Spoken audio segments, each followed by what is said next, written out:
সংগ্রামী সভাপতি শহীদুল ইসলাম টিটু।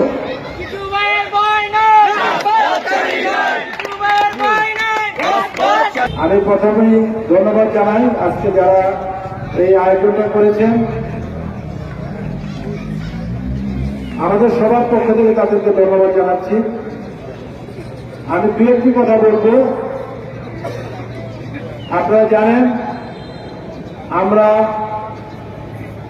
বিগত 5ই আগস্টের পর থেকে আমার মনে হয় যে আজ পর্যন্ত প্রায় 40 থেকে 50টা জনসভা এইভাবে করেছি।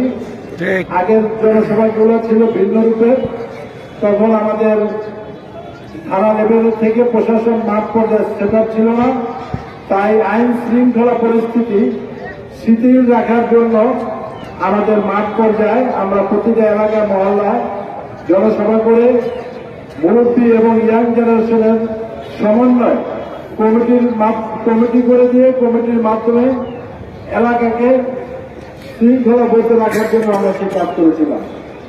যাই হোক, ইতিমধ্যে আমরা দেখতে পাচ্ছি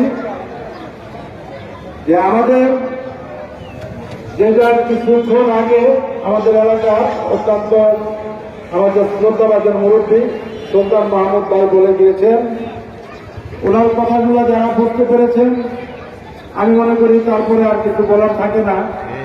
উনি অনেক আক্ষেপ করে বলেছেন যে আজকে আমরা যেখানে দাঁড়িয়ে মাদক বিরোধী বক্তব্য দিচ্ছি কিংবা মাদক বিরোধী সভা করছি, এখানে নাকি উনি অনেককে দেখতে পাচ্ছেন যারা মাদকের ব্যবসা করে। তাই আমি বলতে চাই, উনি যে কথাটা বলেছেন এটা উনি মিথ্যা কথা বলেননি। এই বয়সে ওনার মিথ্যা কথা বলার প্রয়োজন আসে না। উনি এখন চাইবেন সমাজের জন্য কিছু করে যেতে, কারণ আমাদের সবার মধ্যে হবে, আমাদের জবাব দিতে হবে আমার কাছে।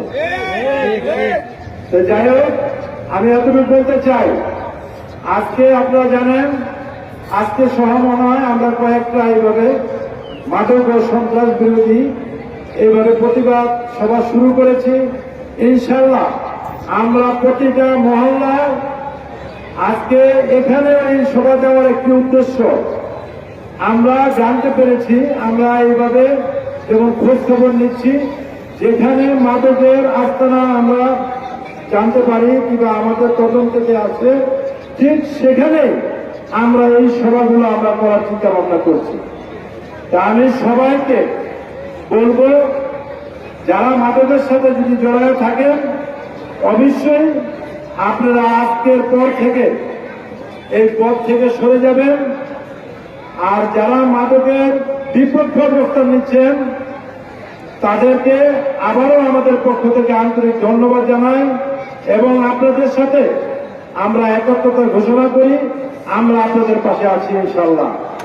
আপনারা প্রতিটা এলাকায় আপনারা মুরব্বী কিংবা ইয়াং জেনারেশন আপনারা আমাদেরকে জানাবেন, ফোনের মাধ্যমে আমাদেরকে জানাবেন, সরাসরি আমাদেরকে জানাবেন। আপনাদের পরিচয় গোপন রেখে আমরা সেই সন্ত্রাসের বিরুদ্ধে এবং এই মাদকের বিরুদ্ধে আমরা প্রশাসনকে সাথে নিয়ে তাদের নির্দেশনা মোতাবেক আমরা নিজেরা আইন হাতে তুলে নিব না।